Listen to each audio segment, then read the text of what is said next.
When aircraft first came into use by the American military, no standard insignia existed. U.S. planes were marked with a variety of design.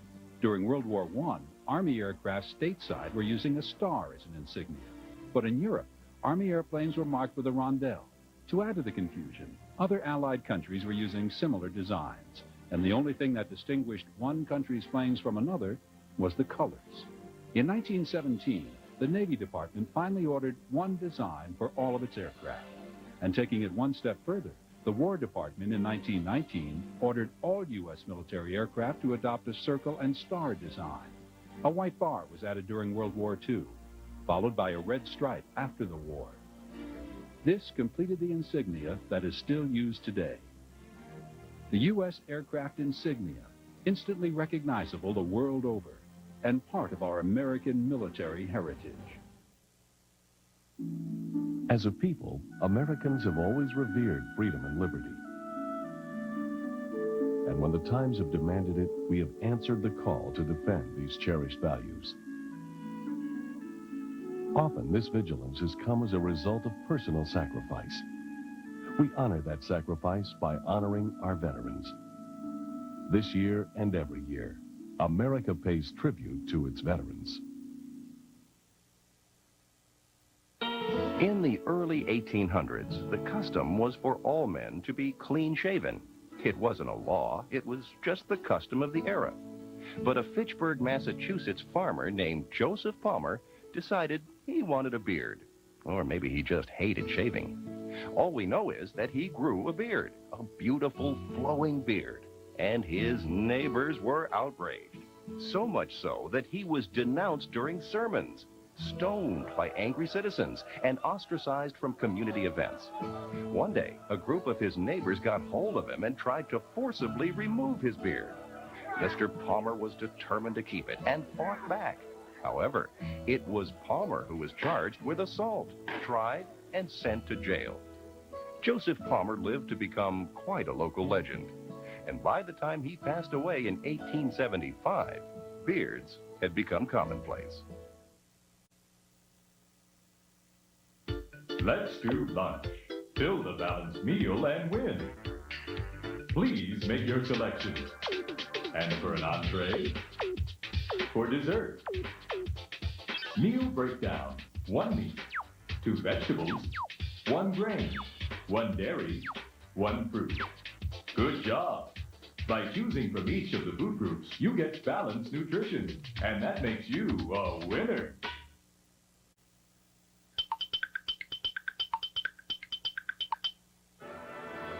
This state contains Toadstool Park, named for the many rock formations which resemble toadstools. It's also where the largest mammoth fossil ever discovered was found in 1922. When alive, the mammoth stood over 13 feet high. It's the only state in the nation to have a one-house legislature instead of a House and a Senate. In the early homesteading days of the 1800s, pioneers who settled in this state built their homes from sod, since there were few trees available to build log cabins. To encourage people to come here, railroads used to advertise in Eastern newspapers. It also has the only roller skating museum in the world, as well as one of the world's largest meatpacking centers. It became our 37th state in 1867, and its capital is Lincoln. Which state is it? It's Nebraska. Before gold was discovered, Sutter's Fort was a small, quiet place. But when a man named John Marshall picked a tiny nugget of gold up from his mill stream one day in 1848, change was not far away. Most people didn't believe Marshall's story, but a store owner at Sutter's Fort named Sam Brennan did. Seeing a unique business opportunity, Brennan went to San Francisco to spread the news. He even carried a sample of the precious metal to back up his startling announcement. While in the city, Brennan brought up every iron pan he could find. Within a few months, the gold rush of 1849 was on. Prospectors from as far away as China came to Sutter's Fort in droves, and a lot of people got very rich, including Sam Brennan, who sold the pans and other supplies to the miners at huge profits. But John Marshall was not one of the new rich. He may have been lucky in finding that first nugget, but he was unlucky in business and in life. He died 38 years later, flat broke.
They signed the armistice last week. I guess we'll all be going home soon.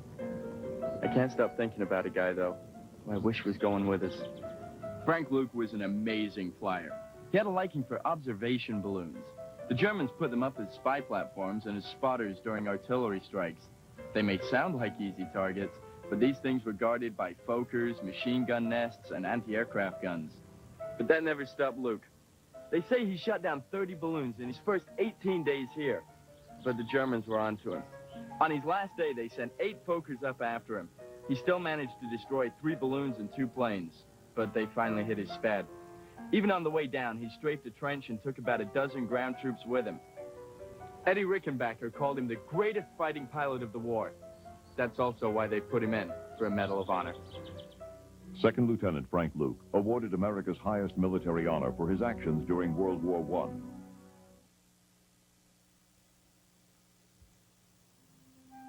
For millennia, men have gone to the sea, lured by the sound of the waves, by the mystery and the need to survive.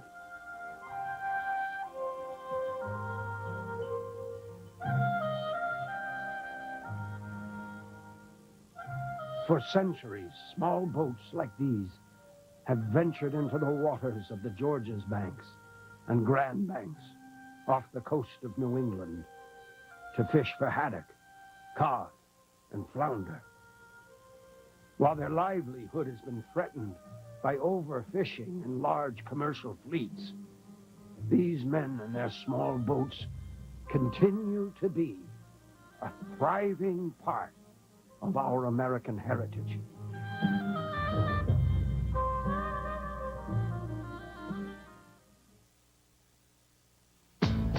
There is potential around here, and that's why Special Olympics needs you here.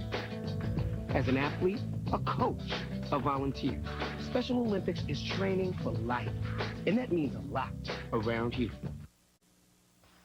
If you think driving after you've been drinking is no big deal, consider this experiment the next time you get behind the wheel. First, start the car. Then put a brick on the accelerator so you can get more comfortable. Put the car in gear. Now lean back and go to sleep. That's right, go to sleep. What? No way? You say no one in their right mind would pull a stunt like that? Somebody might get killed. Well, you're right, except you can get the same results when you mix drinking and driving. If our little experiment seems dangerous to you, then consider how dangerous it can be when you drink and drive. The next time you decide to drink, make sure someone who hasn't been drinking does the driving. Because getting behind the wheel yourself is just plain crazy.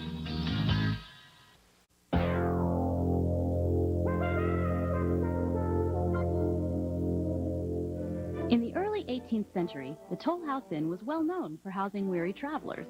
But today the inn is famous for a cookie. When Ken and Ruth Wakefield bought the place in 1930, they renovated it, and Ruth took on the responsibilities of cooking. She was a popular host among her guests, not only because of her warm personality, but also because of her talents in the kitchen. One day, hoping to save a little time in baking a batch of chocolate butter drops, Ruth decided to break up the bars of chocolate instead of melting them, thinking they would melt and marbleize in the oven. But when she pulled out the first batch, she was surprised to find the chocolate chunks had not melted. The cookies became the talk of the town, and that's how the Toll House chocolate chip cookie was born. Ruth Wakefield, a story of American ingenuity.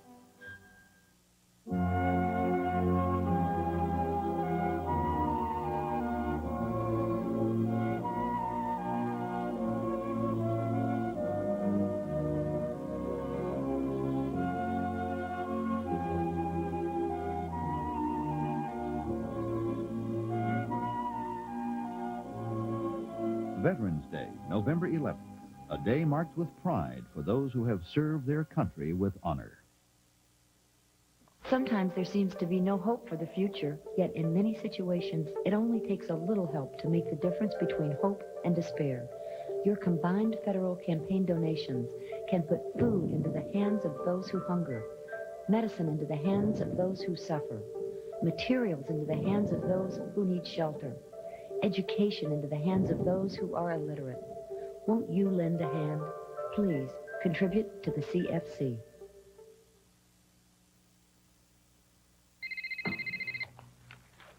Agent Sully. Sully, it's me. Mulcher, I'm glad you called. I've got... Later, Sully. When's the last time you had your cholesterol checked? A couple of months ago with you, remember? You've got to get it checked again. Now. Mulcher, I'm busy. Sully, listen. You know how we decided to cut back on eating foods with a lot of cholesterol in them? Yes, and I have. I have too, but I just had my blood tested again, and get this, the cholesterol level is up. Take it easy, Mulcher. Sully, do you know what this means? I think so. Contact with extra cholesterols. Mulcher. I think the whole clinic's in on it. Mulcher, would you please shut up and listen? Only some of the cholesterol in your blood comes from eating the cholesterol that's in food. It's saturated fat more than anything else that raises the level of cholesterol in your blood. You mean to lower the cholesterol in my blood, I should eat less saturated fat? You got it. Oh. Mulcher, while I've got you on the line... A diet low in saturated fat is one of the best ways to keep the cholesterol in your body at a healthy level. As a guest in your host country, learning the culture, past and present, will leave a favorable image of Americans and help build friendships that could last a lifetime. It's never easy adjusting to a way of life and culture that's different from your own. Having a willingness to learn and lots of patience can help. By taking the time to learn some of the cultures and traditions of your host country, you'll find a whole new world opening up to you.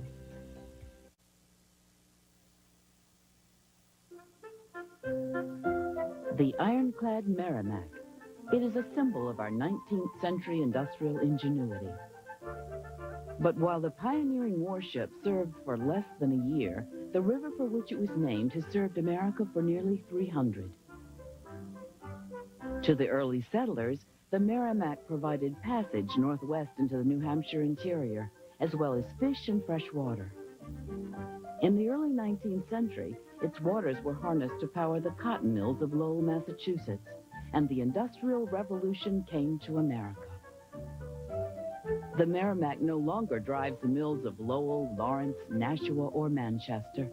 Today, the river provides more entertainment than energy, as it continues to flow inexorably to the Atlantic, waiting for the next generation of Americans to call upon its powerfully running waters. Your Majesty, Sir Walter Raleigh returning from America.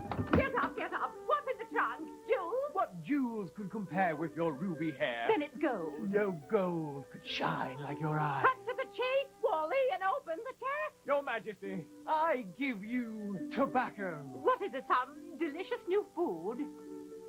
You chew it a little while. That looks ridiculous. Then you spit. That's disgusting. Try some, Your Majesty. It's horrible. It's an acquired taste. I give no money. I buy you both. I wait 2 years and you give me spit tobacco. Take him to the tower. Smokeless tobacco has a long history of being a bad idea. And whether it's a social situation or on the job, dip has never been a good way to make friends or influence people. Oh, doesn't she look great? Yeah, especially with all that rice in her hair. Oh, I know. Why are we throwing this rice at them anyway? So they'll have lots of kids, that's why. What? That's what this rice thing is all about. It wishes fertility upon the bride and groom. Get out of here. Really, it started with the ancient Romans who used to throw wheat. Eventually, the custom was picked up by the Jews who not only threw the wheat at weddings, but as a compliment to the bride, they would eat the wheat afterward. But you're talking wheat. This is rice. Should we be throwing croutons here? No, the custom changed. Wheat started being used only for baking. Rice was a universal symbol of fertility, so it started being used at the weddings. Aha, so it's to wish them many children, huh? You bet. Well, there goes the happy couple. So what are we doing for dinner? Well, we could sweep up all this rice and make a great Chinese dish. How about burgers?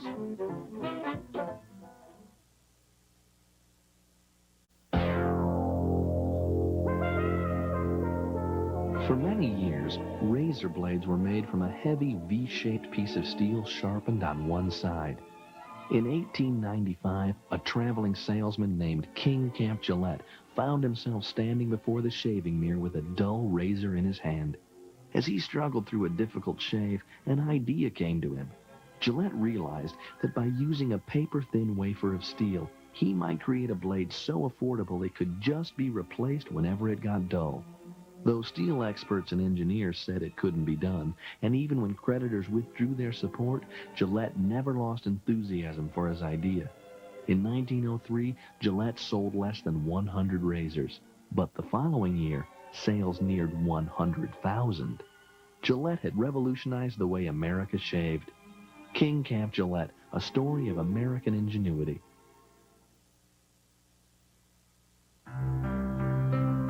Fantastic stories had come back from Indians and trappers telling of a strange land where hell bubbled over.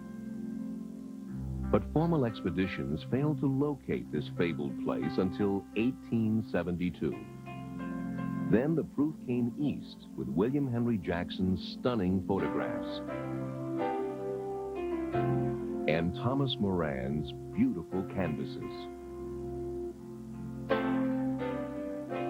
So impressed was the U.S. Congress, they proclaimed the Valley of the Yellowstone our first national park.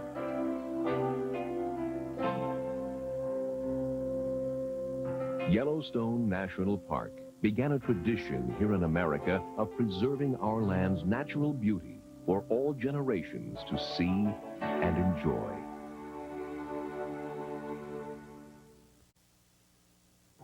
This is Mary Surratt. She may have been involved in a plot to kidnap President Lincoln. In 1865, the widow Mary Surratt ran a boarding house in Washington, D.C., where she met the famous actor John Wilkes Booth and his friends in the Confederate underground. They planned to kidnap President Lincoln, but no one knows when kidnap became assassinate. After Booth shot Lincoln, he leaped off the balcony at Ford's Theater and fractured his leg. He rode to Surratt's Tavern in Clinton, Maryland, Mary's old homestead. There he retrieved the weapons and supplies Mary had arranged for him, then rode on to Dr. Samuel Mudd's house. Booth was later shot during his capture. Historians still debate whether she was involved in the assassination itself, but Mary Surratt was tried and convicted for conspiracy in the kidnap plot. She was the first woman in the United States to receive the death sentence and was hanged July 7th, 1865. Lomax, me boy. Midnight's never looked better. Should be the pride of the company at inspection tomorrow. Thank you, First Sergeant. Tell me, lad, what inspired you to such labors? To tell you the truth, Sergeant, this isn't for the inspection. The lieutenant told me to take the afternoon off, and he gave me a pass to go into town. Oh, he did he? And did he perhaps sign a pass for midnight here, too? Son, there are two kinds of property in this world, yours and the government's. Government property is for official use only, and midnight here is government property. Yes, First Sergeant. And so that's why she won't be doing the town with you today. The general store supply wagon is about to head back to town. I believe they'd give you a ride if you hurry. Yes, sir, First Sergeant. Oh, she looks splendid. Off with you now. It's just good horse sense. Government property is only for government use. As a magician, it's my business to make things appear to be something they're not. In the real world, sometimes innocent actions can have the appearance of wrongdoing. It may seem as though there are no strings attached, but in the world of military ethics, looks should not be deceiving. Creating wrong impressions is easier than you think, and getting caught up in that act could catch up with you. If you're concerned that something may not appear proper, consult your legal affairs office.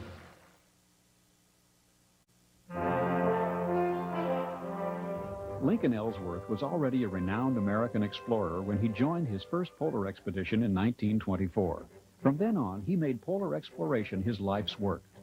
His most notable achievement was the first aerial crossing of Antarctica. The undertaking began in 1935. Ellsworth's group left Dundee Island, just north of the Antarctic Peninsula, and headed for the other side of the continent. They were forced to stop 3 times due to weather conditions, and then they ran out of fuel. Although Ellsworth and his pilot had to complete the crossing on foot, the expedition was hailed as a success. 4 years later, Ellsworth led an aerial photographic team into Antarctica, providing the information that led to the first maps of the continent. Lincoln Ellsworth not only helped open more of our planet to exploration, he also claimed some 35,000 square miles of Antarctic territory for the United States.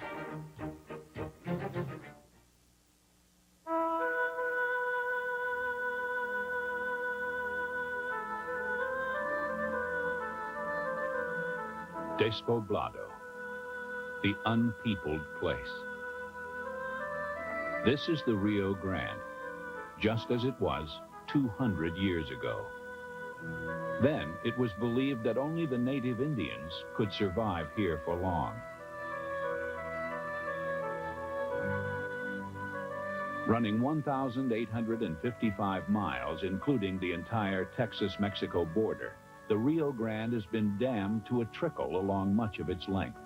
But for 250 miles, much of it in Big Bend National Park, the Rio Grande still runs wild. And it is here that the hardy and adventurous can still experience the thrill of confronting the land their forebears called Despoblado.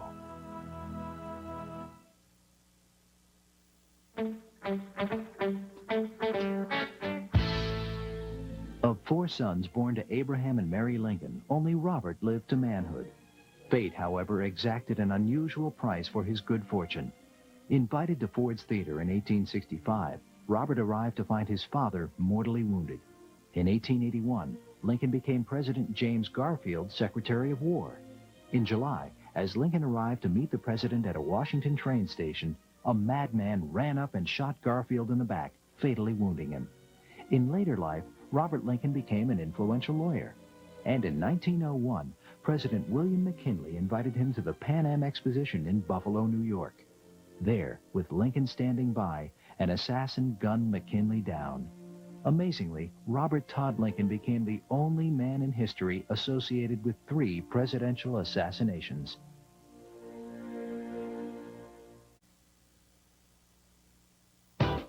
Just say VA. Just say VA. Just say VA. To find out how Veterans Affairs can help you with health care, home loan guarantees, education benefits, or insurance, contact your education center or family center. Just say VA.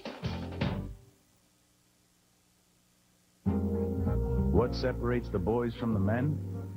Men register with Selective Service when they turn 18. That's how they stay eligible for student loans, federal jobs, and job training. Hey, it's what a man's got to do. What happens after a crash doing 30 with no safety belt? A face-off. You could learn a lot from a dummy. Buckle your safety belt.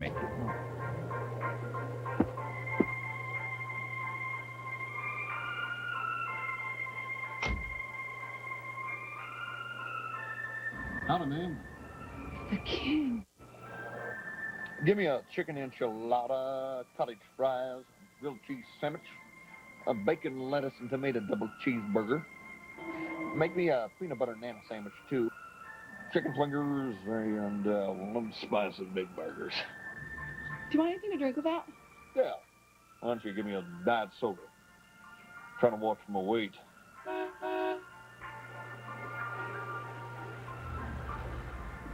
Take it from the king. Even on short trips for a quick snack, I always buckle up.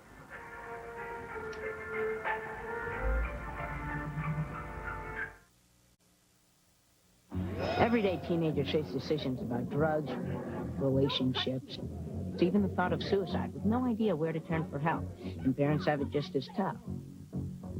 Well, here's a solution. The Boys Town National Hotline. Parent or teen, you'll talk to someone who understands and can make a difference, because there's always help at the end of the line.